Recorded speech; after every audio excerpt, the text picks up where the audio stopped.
আজকে আপনাদের সাথে শেয়ার করব খুবই চমৎকার একটি বিষয়। সেটা হচ্ছে যে প্রাথমিক চিকিৎসার জন্য হোমিওপ্যাথিক যে মেডিসিনগুলো আপনার বাসায় রাখতে পারেন। অনেক ভাই বোনেরা বা অনেকেই হোমিওপ্যাথিকে ভালোবাসেন, কিন্তু না জানার কারণে আসলে হোমিওপ্যাথিক ওষুধগুলো আপনারা ইউজ করতে পারেন না। কিন্তু প্রাথমিক সাধারণত যেকোনো ঠান্ডা, জ্বর, কাশি বা যেকোনো ভাবে আঘাত বা একটু পুড়ে গেল, সেকা লাগলো, এ ধরনের ক্ষেত্রে কিন্তু হোমিওপ্যাথি ওষুধ খুব চমৎকার কাজ করে থাকে। কিন্তু এই ছোটখাটো ব্যাপার নিয়েও আপনাদের কি ডাক্তারের কাছে যেতে হয়, অথবা এলোপ্যাথি মেডিসিন বাচ্চাদের খাওয়াতে হয়। তো শিশুদের সহ নিজেরাও কিন্তু আপনারা ব্যবহার করতে পারেন। কিছু ওষুধের আজকে আমি নাম বলে দিচ্ছি, যে কিছু কারণের জন্য আপনারা কিছু ওষুধ বাসায় রাখতে পারেন। একবারে প্রাথমিক ট্রিটমেন্টের জন্য খুব চমৎকার কাজ করে থাকে, এবং আপনি খুব সহজলভ্য এবং খুব কম খরচে কিন্তু এই ওষুধগুলো ব্যবহার করতে পারবেন ইনশাআল্লাহ। তো আসুন আমরা আলোচনা করি যে আজকে যে বিষয়গুলো নিয়ে আসি, যেমন হচ্ছে আঘাত। আপনারা যেমন আমার বাসায় অনেকেই অনেকভাবে আঘাত ইনজুরি হয়।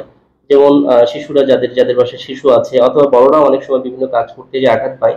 তো এই সবচেয়ে বেশি যে সমস্যাগুলো আঘাতের কারণে হয়ে থাকে বা কোনো কারণে কেটে যায়। তো আঘাত যখন হয়, আপনি কোনো কারণে আঘাতপ্রাপ্ত হলে আমাদের কিছু ওষুধ আছে, সেটা খুবই চমৎকার কাজ করে থাকে।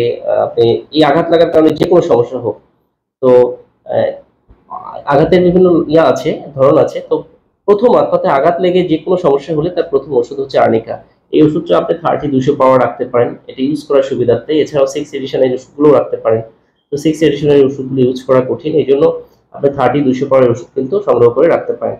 যে কোনো ধরনের আঘাতের ক্ষেত্রে যদি ব্যবহার করেন, যদিও আঘাতের ধর্ম অনুযায়ী হোমিও কিছু ওষুধ পার্থক্য আছে বা ওষুধ চেঞ্জ হয়, কিন্তু যে কোনো ধরনের আঘাতের ক্ষেত্রে আর্নিকা কাজ করে থাকে। তো আপনি প্রাথমিক ওষুধ হিসেবে আর্নিকা রাখতে পারেন, খুবই চমৎকার একটি ওষুধ।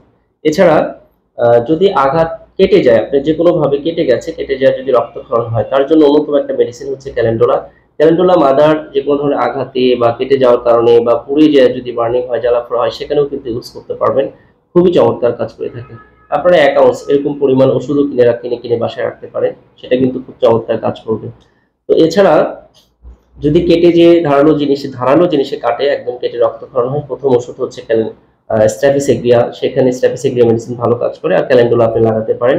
এরপর শুকানোর জন্য আপনি ক্যালেন্ডুলা 30-200 মেডিসিনটা ইউজ করতে পারেন।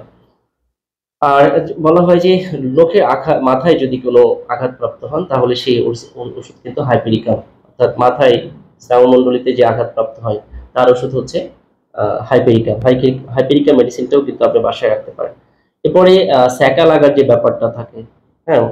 তো আরেকটু আঘাতের সম্পর্কে বলি। আঘাত লেগে আপনার শিশু বা আপনার হোক বা আপনার বাচ্চার হোক, যেই রোগী হোক, তার জন্য কিন্তু ওষুধ হলো আর্নিকা। এটা মাথায় রাখবেন। তো আর্নিকাটা আপনি যে কোনো ভাবে ইউজ করতে পারেন। খাওয়ার ধরনটা সাধারণত যেভাবে হয়, এটা হলো আঘাতের ধরন অনুযায়ী এবং আঘাত যতটা ব্যথা কেমন এটার উপরে। যে আপনি যদি বেশি ব্যথা পান, বেশি যন্ত্রণা থাকে, তখন আপনি খুব ঘন ঘন খাবেন, 5 মিনিট 10 মিনিট পরে। ব্যথা আস্তে আস্তে কমে যাবে, তখন আপনি ওষুধটা আস্তে আস্তে ঢিলে দিবেন, অর্থাৎ 1 ঘন্টা 2 ঘন্টা পরে। আরো যদি কমে যায়, তখন দিনে 2-3 বার খাওয়াবেন। আচ্ছা, এরপরে থাকে অনেক ক্ষেত্রে বার্নিং হয়, বিভিন্ন ভাবে বার্নিং হয়, অর্থাৎ গরম পানি পড়ে হয়, অথবা কোনো কারণে আগুনের সেকা লাগে, অথবা আগুন সরাসরি লাগে শরীরে অনেক সময়। তো এই ধরনের প্রবলেম ছোটখাটো যে কোনো এই বার্নিং এর ক্ষেত্রে খুবই হোমিওপ্যাথি চমৎকার চমৎকার মেডিসিন রয়েছে। তো কোনোভাবে আগুনের সেকা লাগে যদি আপনি দগ্ধ হন, তাহলে প্রথম মেডিসিন হচ্ছে ক্যান্থারিস। ক্যান্থারিস 30 এবং 200 মেডিসিন রাখবেন বাসায়, খুবই চমৎকার কাজ করে। এটা খুব ঘন ঘন খাওয়াবেন, এবং ক্যান্থারিস মাদার অলিভ অয়েলের সাথে মিশিয়ে আপনি বার্নিং এর জায়গায় ঘন ঘন লাগাবেন। খুব দ্রুত দেখবেন এটা ফুসকা পড়াও বন্ধ হতে পারে, এবং আপনার জ্বালা পোড়াটা কমে যাবে। এর সাথে আপনি ক্যালেন্ডুলা ইউজ করতে পারেন। একটু যখন জ্বালা পোড়া কমে যাবে, এটা শুকানোর জন্য ক্যালেন্ডুলা খুবই চমৎকার কাজ করে থাকে। ক্যালেন্ডুলা মাদারটা রাখতে পারেন। এছাড়া আপনি যেটা হতে পারে, অনেক সময় গরম পানি পড়ে। এই গরম পানি পড়ে যদি আপনার শরীরে আহ, কোনো ধরনের বার্নিং হয়, তাহলে তার ওষুধ কিন্তু কস্টিকাম, খুবই চমৎকার কাজ করে থাকে।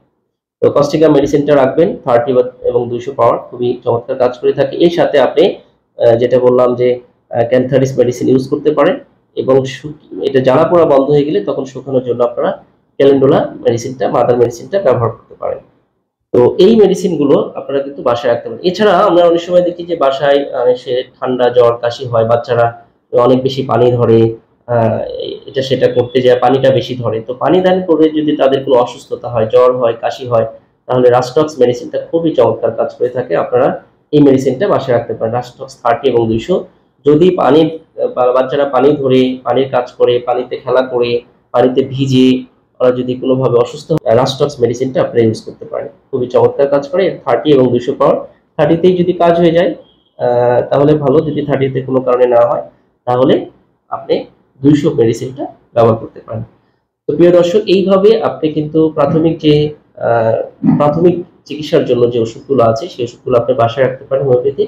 যে কোনো সমস্যার কারণে আপনি দ্রুত এটার ব্যবস্থা নিতে পারবেন ইনশাআল্লাহ। তো আরো যে প্রাথমিক যে মেডিসিন গুলো আছে আমরা নেক্সট ভিডিওতে এটা আলোচনা করবো ইনশাআল্লাহ। আজকে এই পর্যন্ত। সবাই ভালো থাকবেন, সুস্থ থাকবেন। ধন্যবাদ সবাইকে। আর আপনার যে কোনো পরামর্শের জন্য আমাদের স্ক্রিনে দেওয়া নাম্বারে যোগাযোগ করতে পারেন।